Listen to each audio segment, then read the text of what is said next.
Il y a un sujet qui est omniprésent. Je vais même pas parler de psychologie, développement personnel, tu vois, vraiment de différents trucs, mais dans la vie humaine, c'est celui des émotions. C'est un sujet qui est brûlant, c'est un sujet qui touche tout le monde, qui concerne tout le monde, parce que jusque-là, on a tous des émotions.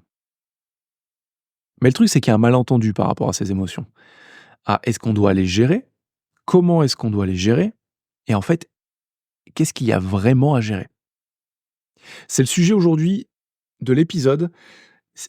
Ça me touche à cœur car pour moi, la gestion émotionnelle, c'est un sujet qui me passionne depuis que j'ai 15-16 ans, parce que je viens d'une famille où les émotions, c'est quelque chose de tabou. Et je pense que ça représente beaucoup de Français, beaucoup d'êtres humains en général même. Et moi, ça a été un gros sujet. Pendant très longtemps, j'ai combattu ce que je pensais être quelque chose de mal chez moi, c'est-à-dire une très forte colère et de très grosses variabilités émotionnelles.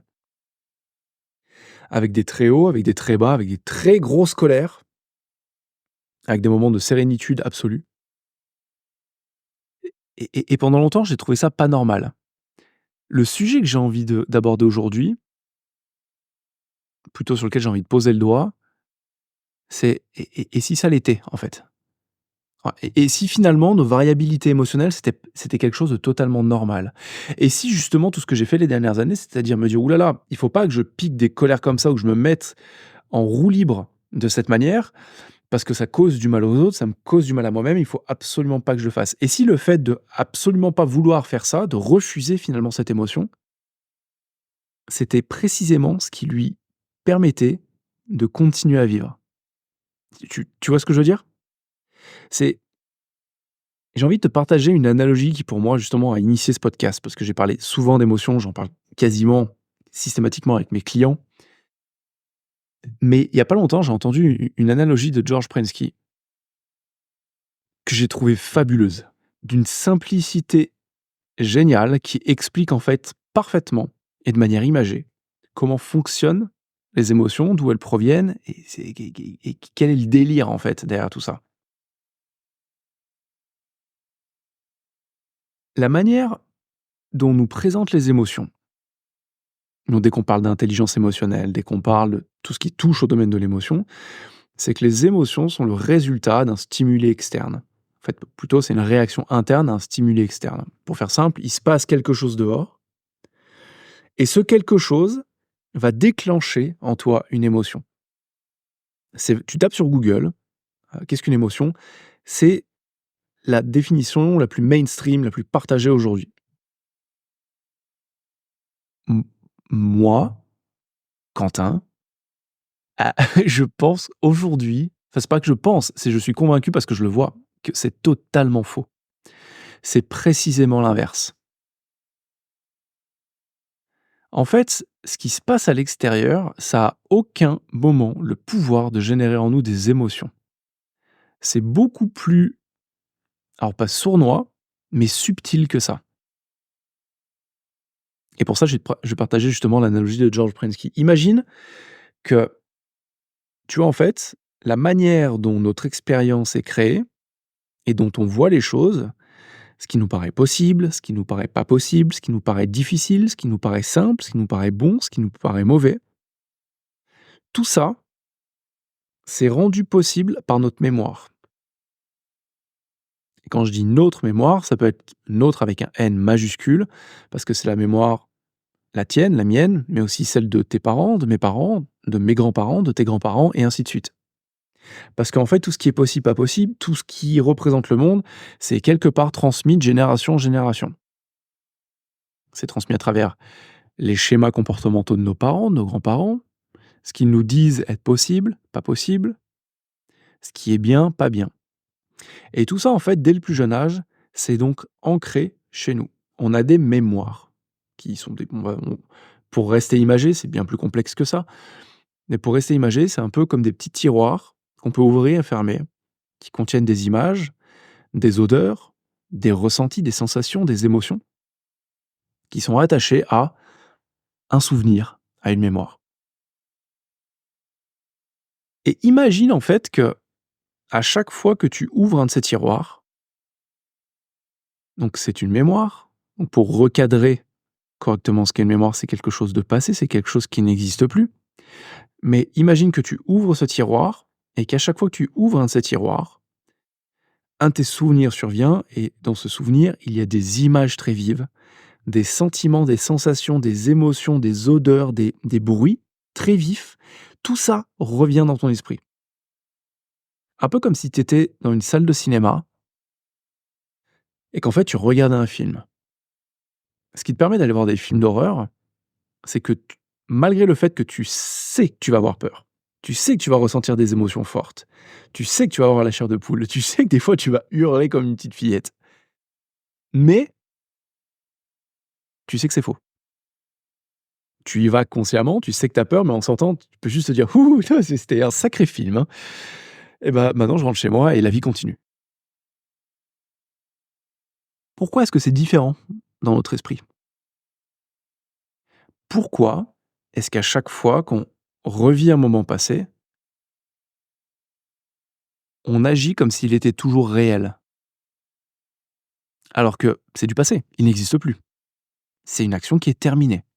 Tu as juste ouvert un tiroir qui a refait jaillir des émotions, des sensations, des sons, des bruits, des odeurs, plein de trucs. Mais ça n'existe pas, tout ça, ça se passe dans ta tête.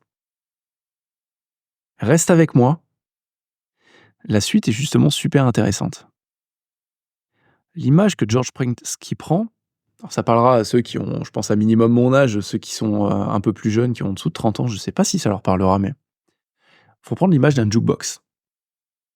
Et partir du principe que notre esprit fonctionne un peu comme un jukebox, en termes de création de réalité et de réalité émotionnelle, de perception émotionnelle. Sur un jukebox, tu as des CD qui sont déjà pré-remplis à l'intérieur. Et en fonction de l'ambiance sonore que tu vas avoir dans la pièce, tu vas taper sur B4, sur A8, sur C18, ça dépend de la ligne, de la profondeur, du nombre de CD qu'il y a à l'intérieur, pour sélectionner le morceau de ton choix. Et ben imagine que, pour le jukebox, ça c'est toi qui appuies consciemment sur les boutons, quand tu es en relation avec quelqu'un, dans une relation, que ce soit amicale, professionnelle, amoureuse, familiale, dans tous les cas c'est une relation d'être humain à être humain. Parfois c'est pas toi qui appuies sur les boutons, parfois c'est une autre personne. Ou parfois c'est une autre personne qui va appuyer sur tes propres boutons et déclencher quelque chose. Et quand toi tu fais quelque chose et que la personne réagit en face, en fait tu as appuyé sur la combinaison B27.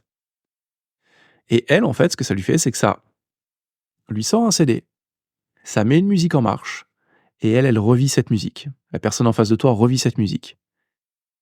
Cette musique peut la rendre triste, peut la rendre furieuse. Cette musique peut créer tout un tas d'émotions, ça dépend en fait ce que tu as déclenché. Mais toi, tu aucune foutue idée de sur quel bouton tu as appuyé. Ce qui est hyper intéressant dans cette image, c'est que par exemple, quand quelqu'un appuie sur une combinaison de boutons qui déclenche en toi une émotion, et que toi, ça t'est déjà arrivé des centaines de milliers de fois, tu commences à péter un câble, ou tu commences à être triste, ou tu commences à machin, bref, ça déclenche un souvenir chez toi. Ça fait ressortir des choses. C'est inconscient, hein. C'est inconscient. Mais ça te remet dans une position passée de quelque chose que tu as vécu de très intense, et que la personne te dit: «Oh, OK, calme-toi, je voulais pas faire ça». «Ouais, mais t'as aucune idée de blablabla». Dans tous les cas, la spirale émotionnelle est en marche. La personne a appuyé sur des boutons malencontreusement, et toi, tu es prisonnier ou prisonnière de la tempête émotionnelle dans laquelle tu es rentré. Le CD a été mis en marche, on a mis play. La bonne nouvelle là-dedans, c'est donc en fait, on n'est pas responsable des réactions émotionnelles des autres. Et ils ne sont pas responsables des réactions émotionnelles qu'ils génèrent en nous. Parce qu'à aucun moment on sait les événements traumatiques que la personne a vécus avant. À aucun moment on sait ce qu'on est en train de déclencher. Et surtout, tu sais aussi bien que moi que c'est totalement irrationnel. Que des fois on rentre dans des colères où on dit des choses qu'on n'a pas envie de dire, où on fait des choses qu'on n'a pas envie de faire, on réagit de manière totalement disproportionnée. Et à la fin de la musique, parce qu'il y a toujours une fin au morceau, quand on reprend un peu nos esprits, Très souvent, on se rend compte à quel point on a été ridicule, qu'on voulait pas heurter la personne, qu'on voulait pas dire ça, qu'on ne pensait pas vraiment. En fait, c'est la personne qui était sous l'emprise de cette hypnose émotionnelle qui l'a dit. C'est ce fragment de nous-mêmes qui était dans le tiroir ou dans le jukebox, qui est blessé, mais qui vit dans le passé, qui génère une réaction passée. C'est elle qui a dit ça. C'est elle qui a répondu, qui a fait, qui a revécu tout ça. Et ça t'arrive, et ça m'arrive. On a nos humeurs, parce qu'il y a des choses tout au long de la journée qui déclenchent des émotions chez nous. Et ces trucs qui déclenchent des choses chez nous, c'est pas tant les événements extérieurs. C'est des situations extérieures qui en fait vont générer un type de pensée, une manière de penser. Et ces pensées génèrent des émotions. En fait, tout au long de la journée, on vit dans le sentiment de nos pensées. On vit dans l'extrapolation, justement, de toutes nos pensées. Nos pensées, elles vont générer des images, ces images vont générer des émotions. Donc en fait, ça vient pas de l'extérieur. Là, si je te dis de fermer les yeux, de repenser à un souvenir très agréable, tu te rends compte que tu rentres dans un état d'esprit très agréable. Si je te demande de fermer les yeux, d'inspirer, de respirer, de visualiser un moment de ta vie extrêmement désagréable, très triste, très difficile, où tu as perdu un être proche, où tu t'es fait larguer, où tu as eu mal, où tu t'es blessé, où tu as eu déçu, où tu as été déçu, tu as été frustré, tu te rends compte que tu le revis, qu'il y a des choses négatives. C'est la manière dont on l'appelle, alors que c'est juste des choses qui se passent. Mais la manière dont on le perçoit en général dans la société actuelle, on appelle ça des choses négatives. Tu ressens toutes ces émotions négatives, ces trucs qui te pourrissent, qui te rongent. Mais ce qui s'est passé, c'est que tu as juste fermé les yeux, tu t'es rappelé quelque chose qui n'existe plus. Dans la réalité actuelle, là maintenant, la personne qui est morte est morte. Je vais à l'extrême, ça peut paraître choquant, mais la réalité, c'est la réalité, la personne est morte. Tu as redoublé, tu as perdu ton job, tu t'es cassé la jambe en finale de la coupe régionale de foot, tu t'es fait plaquer alors que tu allais demander la personne en mariage. Je donne des exemples vivaces et qui sont finalement parlants, mais tout ça, ce sont des choses passées. Je me suis fait larguer.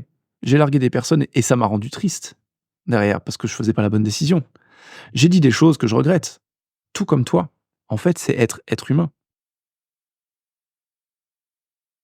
Et il y a un truc en fait qui est bien fait. C'est que tu vois, quand tu mets une pièce dans un jukebox, si si tu es de la génération qui a connu ça, l'argent que tu as mis, la combinaison que tu as fait, ça déclenche un morceau qui a une durée de vie limitée. 3 minutes 52 pour tel morceau, 4 minutes 12 pour l'autre, 5 minutes 27 pour peut-être le plus long. Mais tout morceau de musique a une fin.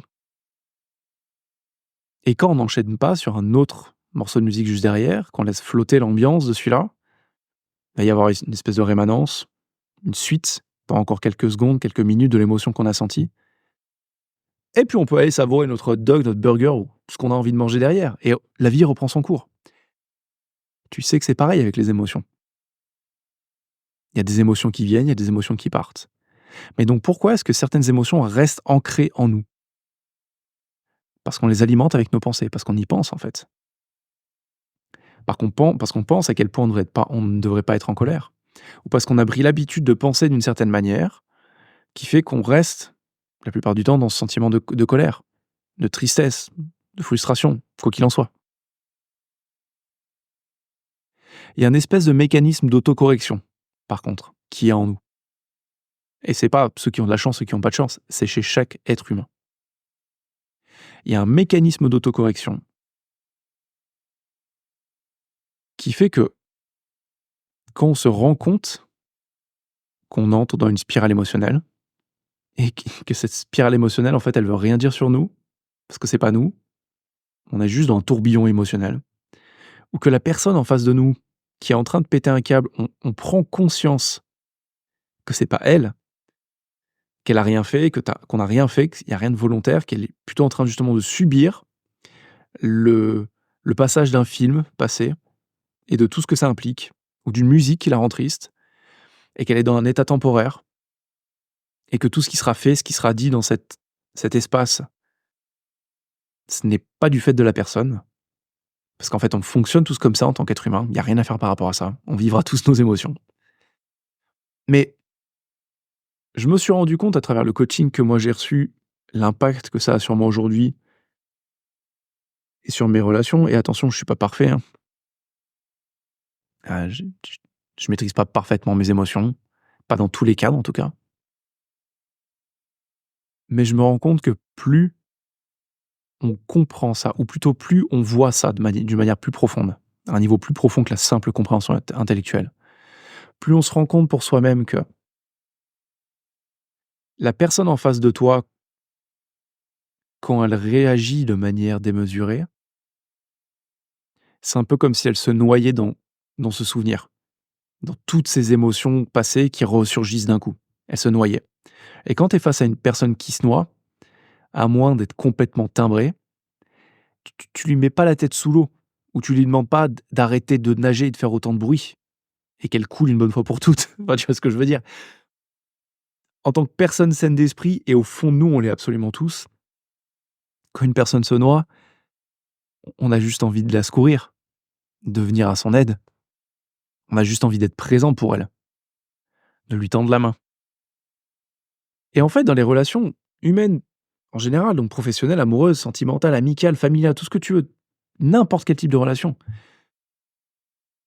le meilleur service qu'on puisse rendre à quelqu'un qui est en train de monter dans les tours, c'est pas de jeter de l'huile sur le feu. Parce qu'en fait, ce qui va déclencher la réaction émotionnelle chez une personne, ça va la déclencher chez moi aussi. Et c'est un jeu d'escalade. Mais quand on se rend compte que la personne, en fait, est en train de se noyer, ou qu'on a mis malencontreusement play sur un morceau qui déclenche quelque chose chez cette personne, et qu'on n'a pas voulu le faire, on peut juste faire preuve de compassion. Prendre du recul, respirer. Important de respirer profondément. Pour couper, temporiser. Et ce simple fait de se rendre compte de ça, la réaction de la personne en face va durer moins longtemps. Parce qu'on ne l'alimente plus. Ou au contraire, quand on sent que nous, on est en train de partir dans une réaction émotionnelle en spirale négative, hein, dans le sens, on part vers le bas, on part aux enfers, pas au paradis.